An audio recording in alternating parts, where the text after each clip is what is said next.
শুনলাম নাকি পাড়ার ছেলেপেলে সব যুদ্ধের ময়দানে গেছে, তাই আমিও দেরি না করে চলে আসলাম ময়দানে।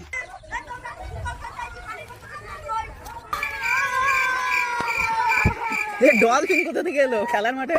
সো গাইস, বৃষ্টির দিনে গ্রাম অঞ্চলের ছেলেরা মাঠে ফুটবল নিয়ে আসবে না এমনটা কি হয়? তবে আমি খেলতে আসিনি, আমি এদের খেলা দেখতে এসেছি।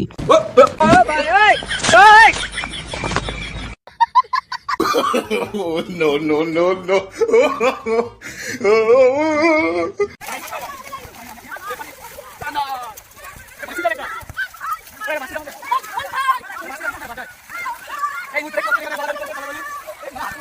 NANI?!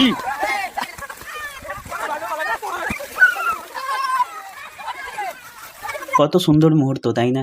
এই সুন্দর মুহূর্তগুলো আমাদের সবার জীবনেই এসেছিল। ছোট্টবেলা সেই গোলকিপার বন্ধুরা কই, বল তো তোকে সময় নিয়ে কেন পালালো রে। আমি আর সেই আমি নই, আজ অনেক বছর পরে খুঁজে ফিরি। কোথায় আহারে আহারে আহারে শৈশব, কোথায় হারিয়ে গেল যে আহারে কৈশব, কোথায় আহারে আহারে আহারে শৈশব, কোথায় হারিয়ে গেল যে আহারে কৈশব।